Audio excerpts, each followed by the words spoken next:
What a game, right? What a game we saw. First leg 3-3. What a score line. What stakes, right? क्या मज़ा आया match देख के. I mean I was thrilled. और obviously इतना time क्यों लग रहा है मुझे एनालिसिस देते हुए या तुमसे बात करते हुए फर्स्ट लेग की, तो उसके बारे में बात करता हूँ. Obviously there were a lot of things which have happened and I think this is the right time now कि आप देखो. अगर मैं जल्दी से आके बोल दूं कि मैंने क्या देखा, सो वो तो रिएक्शन हो जाएगा. बट एनालिसिस करना is a huge task, right? So अगर मैं तुम्हें बताऊं कि उस मैच में क्या हुआ, सो बेसिकली हुआ ये है कि Inter came very well prepared. और वो हम सबको पता है कि they came very very well prepared, but उसके साथ they have the weapons and tools as well, right? जो अब प्रिपेयर तो बहुत टीमें करके आती हैं, but they do not have those weapon and tools. And obviously इस टाइम पे जहाँ बार्सिलोना भी थोड़ी थिन हो चुकी है नंबर्स में. अगेन हम बात करेंगे अभी ऑब्वियसली कि लेआंद्रो बाल्डे इज इंजर्ड, और वो हो सकता है इट्स 80% चांस ना हो कि लेआंद्रो बाल्डे आपको ना नजर आए in the second leg as well. So that's a huge miss. बात करता हूँ कि उस तरह कैसे हम बैकलाइन क्या बनाएंगे. बट एक और प्रॉब्लम ये है कि उस्ताद कुंडे भी out. So talk about it now, क्योंकि आपके दोनों जो फुल बैक्स हैं वो नहीं हैं जो कि आपके पूरा सीज़न आपको चलाते रहें.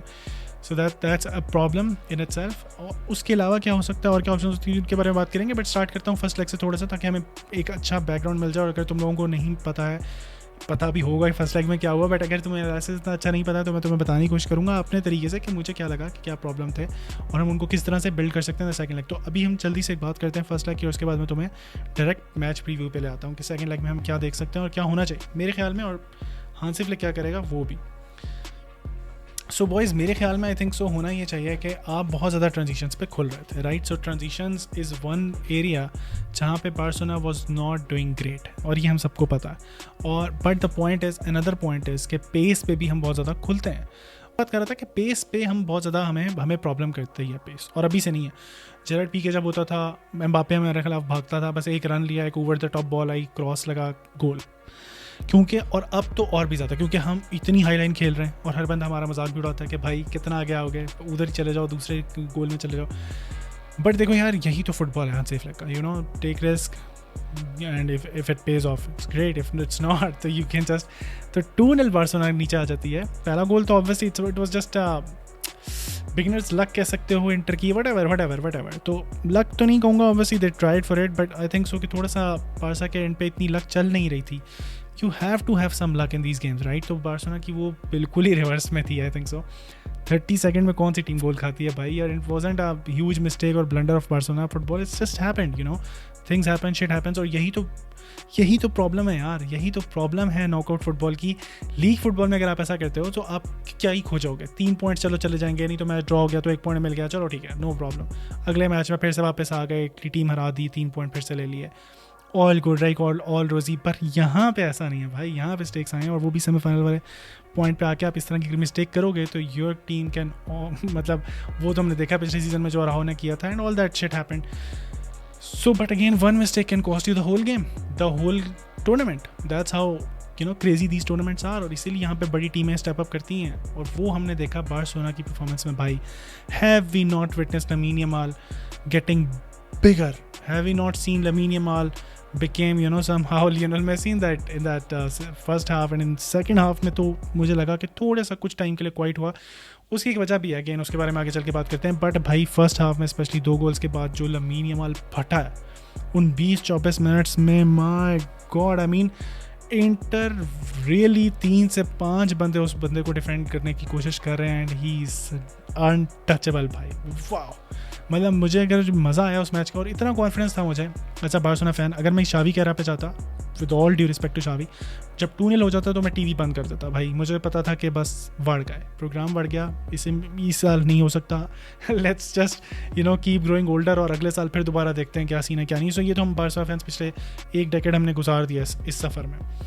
बट मुझे कहीं ना कहीं लगा कि टीम में एक यार फिलॉसफी है, मतलब एक फिलॉसफी है, करंट है, एक मेंटालिटी है इस टीम की, you know. So I was pretty chilled, I was pretty cool, relaxed, unfazed. मुझे पता था कहीं ना कहीं कोई ना कोई प्लेयर यहाँ स्टेप अप करेगा. बट ऑनेस्ट टू गॉड अगर मैं सच बताऊँ तो लमीन यमाल से मेरी इतनी एक्सपेक्टेशन हाई नहीं थी. मुझे था ज़्यादा रफीनिया और पेड्री से. बट भाई साहब, लमीन यमाल, एवरीथिंग रैन थ्रू लमीन यमाल. उसकी एक रीज़न भी है कि लेफ्ट फ्लैंक हमारा थोड़ा डेड हो गया था भाई, क्योंकि होता ये था कि देखो मैं तुम्हें समझाने की कोशिश करता हूँ ईजी सिनेरियोज में. जब हम बार्सा की टॉप 11 खेलते हैं वापस जाते हैं और हम समझते हैं कि कुंडे खेल रहा है, बाल्डे खेल रहा है, बीच में इनीगो मार्टिनेज और कुबार्सी खेल रहा है, आपके 4 खेलते हैं। आगे आपके मिडफील्ड में फ्रैंकी डियोंग खेलता है, पेड्री खेलता है, डानी ओल्मो खेलता है, राइट। और विंग्स पे आपके रफीनिया, यमाल और बीच में लेवेंडोस्की खेलता है। हम बेस्ट 11 ले लेते हैं जो कि हमने देखी है सीज़न, वो यही है ना।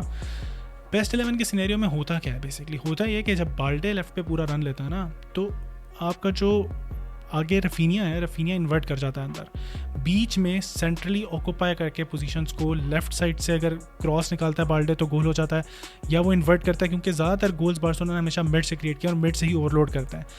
ये चीज़ इंटर ने पहले 20 मिनट में बार्सिलोना के लिए बहुत डिफ़िकल्ट कर दी थी। And there comes the intelligence of Lamine Yamal, क्योंकि उसने कहा फक इट ब्रो, अब मैं बाहर से खोलूँगा तुम्हें। और भाई उसने क्या खोला, सीरियसली उसने क्या खोला भाई, डूब मरो। This is what football is. This is what La Masia can do. This is why we believe in Football Club Barcelona. This is why we love this football club and football in itself. कि आप ले आओ डंगर, आप 7-7 foot के reach ले आओ, but आपको एक इतना सा लड़का जिसका 60-70 किलो वज़न नहीं होगा और कोई हाइट नहीं होगी और 17 साल उम्र होगी, और वो जब स्किल पे आएगा ना, स्किल पे, प्योर स्किल पे, तो आपकी फाड़ के रख देगा। And that's what he did literally. उसने भाई फाड़ के रख दी उन इंटर वाले प्लेयर्स की। डी मार्को तो अभी भी पोछे लगा रहा है ज़मीन पे कि जिस तरह से उसने उसको गिराया। इट वॉज जस्ट, मैं कह रहा हूँ ना कि लक का थोड़ा सा फैक्टर होता है इन गेम्स में, और वो लक हमारे साइड पे नहीं थी, वरना वो लमीन यमाल का दूसरा गोल भी आ जाना था in the very first half और ये गेम ओवरटर्न बार्सिलोना कर पाती। बट आई थिंक कि थोड़ा सा अब ऐसी स्कोर लाइन है कि जहाँ पे बार्सिलोना खुश भी हो सकती है और ऐसी स्कोर लाइन है जहाँ बार्सिलोना खुश नहीं भी हो रही, क्योंकि जो मैच में हुआ ऑब्वियसली। सो सेकंड हाफ में आई थिंक सो चीज़ें थोड़ी हमारे ज़्यादा हाथ से निकली। फर्स्ट हाफ में फिर भी हमने कम बैक कर लिया था। सेकंड हाफ में inter played actually more better football, और यहाँ पे मुझे थोड़ा सा प्रॉब्लम है कि बार्सिलोना मुझे थोड़ी सी थिन नजर आई इन टर्म्स ऑफ कि एक ही चीज़ आप कितनी बार करोगे। लमीन यमाल एक ही चीज़ कितनी बार करे, यू नो। सो कोई और क्रिएटर वाले रोल में था नहीं। डानी ओल्मो जब सब हो गया, जब सब्स्टिट्यूट हुआ, पहली बात तो ये कि सब्स्टिट्यूट करना ही पड़ा आपको, बैकलाइन जेरार्ड मार्टिन तो किसी तरह से काम नहीं कर रहा था, और यहीं पे आते हैं सेकंड लेग में, और जो मुझे लगता है कि हमारी बैक फोर होगी। एरिक गार्सिया राइट बैक होगा, इनीगो मार्टिनेज आपका लेफ्ट बैक होगा, अराहो एंड कुबार्सी आपके सेंटर बैक्स होंगे, जो कि लग रहा है। और मिडफील्ड में मुझे लगता है कि पेड्री और फ्रैंकी डियोंग ऑब्वियसली स्टार्ट करेंगे। डानी ओल्मो हमारा अटैकिंग मिडफील्डर होगा, फेरन टोरेस स्टार्ट करेगा, but Lewandowski can be on the bench और maybe he can start, let's see. और अगेन लमीन यमाल और रफीनिया तो हैं ही on the wing. So but मैं इसमें क्या चेंज चाहूँगा, so I think so not just for the sake of it, but I think so कि अगर मैं हूँ जस्ट प्योरली मी, बैक फोर से मुझे शायद इतनी प्रॉब्लम ना हो, क्योंकि आई कैन अंडरस्टैंड कि जेरार्ड मार्टिन फिर से डम्फ्रीज के अगेंस्ट, यू नो, ठीक है पेस में तो इनीगो मार्टिनेज भी मैच नहीं कर पाएगा, बट टेक्टिकली और ऑब्वियसली प्रेजेंस के लिहाज से and just for the sake of pure defensive ability, I think so he can do better and he did in the second half, right. But और I think की होगा कहीं ना कहीं आपका जो डानी ओल्मो को अगर आप निकाल के गावी को ला पाते, बट अगेन यही मेरा प्रॉब्लम आता है कि गावी और ये जितने भी प्लेयर्स बाकी हैं, they haven't been that good, that's a problem. हमने रोटेट किए प्लेयर्स, गावी भी आता है क्या, तो कौन सी इतनी अच्छी गेम खेल दी उसने season, you know. So Gavi that I know is super physical and Gavi that I know should have come on in the second half of the first leg. वो मैच टेलर मेड है भाई Gavi जैसे players के लिए, but अगर उसके skill set पे इतना ही भरोसा हो कोच पे, तो उसको क्यों ना लाए। आप एरिक गार्सिया ले आते हो, आप हर दुनिया जान का प्लेयर लाते हो, फर्मीन लोपेज ले आते हो, बट आप गावी नहीं ला रहे जिसके लिए वो मैच बना हुआ है। और इसकी कोई बात नहीं कर रहा भाई, तो Gavi is the missing piece that you need, but there is a huge but कि वो गावी वो वाला गावी नहीं नज़र आ रहा। ठीक है, इस मैच में भी जो पिछला मैच उसने खेला, he didn't do anything extraordinary, muscle pull हो गया थोड़ा सा, जो भी प्रॉब्लम होगी सब्स्टिट्यूट भी करना पड़ेगा। So that's the problem. Keep on the page, on the paper, you have players, you have options, but actually they are not that great, right? So आपको उन्हीं players को दोबारा रगड़ा डालना पड़ेगा, दोबारा जाओ, दोबारा शुरू करो, क्योंकि ये टीम तो एक्चुअली कोई उस तरह से डिज़ाइन थी ही नहीं ना, ये टीम तो इतनी अच्छी थी ही नहीं। बट ये तो हांसी फ्लिक को क्रेडिट दो कि उसने मिसिंग पीसेस जोड़े किसी ना किसी तरह और आपको इतनी टीम खड़ी करके दे दी कि आज हम यहाँ पे इस मोमेंट पे आके ये बात कर रहे हैं, राइट। वरना तो हम यहाँ पे बात ही ना करते इस चीज़ों के बारे में, हम तो यहाँ पे आ ही नहीं सकते थे, जो पहली सीधी सी बात है भाई।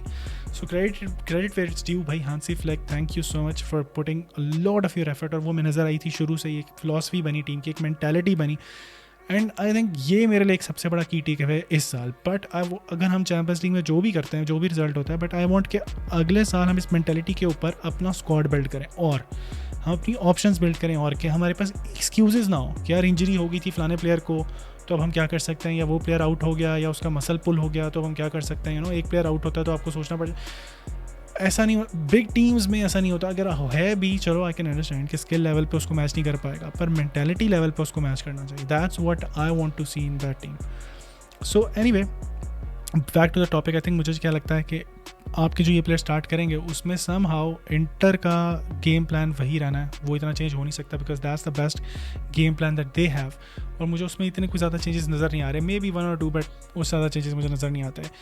But again first half would be the key. Again भाई पहला हाफ हमने बुरा स्टार्ट किया. लेट्स एक्सेप्ट इट कि first half, first 20-25 minutes we were just out of the game. We can not afford like ऐसे 10-20 मिनट, क्या ऐसे 5 minute भी in San Siro, it will be a suicide mission, right. So मुझे ऐसा लगता है कि पहले 10-15-20 मिनट में आप कंट्रोल लो, बॉल अच्छे से चलाओ, जो कि बार्सिलोना चलाती भी है, but be dangerous and be cruel when it comes to finishing. और ऑनेस्टली सेकंड हाफ मतलब देखो यार, डिफेंडिंग बहुत बड़ा प्रॉब्लम है, स्पेशली ट्रांजिशन. यही मैं बात कर रहा था कि गावी का होना क्यों ज़रूरी, क्योंकि देखो वापस ले जाता हूँ तुम्हें फ्लैशबैक में. फर्स्ट लेग की डमफ्रीज राइट से भाग रहा है, ठीक है, उसको पकड़ने वाला कोई भी नहीं है. जेरार्ड मार्टिन पीछे रह चुका हुआ है, डमफ्रीज भाग रहा है और करेगा क्या, वो डालेगा लो क्रॉसेस. जब लो क्रॉसेस डालेगा, just think of how good they have manage, कि उन्हें पता है कि हाईलाइन खेलते हैं, उन्होंने स्ट्रेच करें हम, तो हम 4 प्लेयर से स्ट्रेच करेंगे लिटरली. सो 4 प्लेयर आपके 4 के अगेंस्ट स्ट्रेच कर रहे हैं, आपको पीछे की तरफ धक्का डाल रहे हैं, आप कितनों को ऑफ साइड ट्रैप में घुसाओगे, राइट. सो 4 इवन 5 भी एट अ टाइम अंदर घुसे, और वहाँ पे बॉडीज़ नहीं थी इतनी रिकवरी रन के लिए, तो फंस जाते थे हमारे सेंटर बैक से. करना क्या है? सो पहली बात तो है कि जब फुल बैक भाग रहे हैं या राइट बैक पे या जो भी राइट विंग पे आके आपको भाग रहा है और क्रॉस डालने की कोशिश कर रहा है, अगर गावी हो तो वो उसको क्लोज डाउन कर सकता है. और Frenkie de Jong who was trying his best to close down and help हमारे सेंटर बैक्स के, जब वो लो क्रॉसेज आएँ तो वहाँ पे एक्चुअली इतनी बॉडीज़ हों कि वो बॉल को क्लियर कर पाएँ. But the point again, the problem है इसके वहाँ पे वो नहीं हो पा रहा था, राइट. सो मेरे ख्याल में again this game was tailor made. Even the second half, चलो ये वाला मैच तो टेलर मेड था गावी जैसे प्लेयर्स के लिए, but unfortunately he is not his best in skill level, और कॉन्फिडेंस नहीं होगा कोच को इतना. और ऑब्वियसली एक और रीज़न भी है, अगर आप गावी को लाते हो सिर्फ इस चीज़ के लिए, तो आपकी क्रिएटिविटी तो बिल्कुल ही किल हो जाएगी.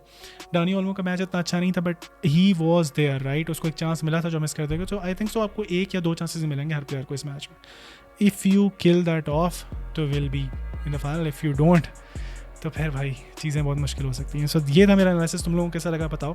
मिलता हूँ तुम लोगों से. ट्राई करूँगा कि मैच डे से वाले दिन या मैच डे के एक दिन पहले दोबारा से तुम लोगों को एक अच्छा सा एनालिसिस डिटेल दे दूँ इस मैच के बारे में. अगर नहीं तो मिलते हैं वीडियो में उस मैच के बाद. तब तक के लिए मुझे इजाज़त दो. Hasta la vista ladies and gentleman. Keep subscribing channel and comments में ड्रॉप करते जाओ अपनी राय. Thank you. Bye bye. See you.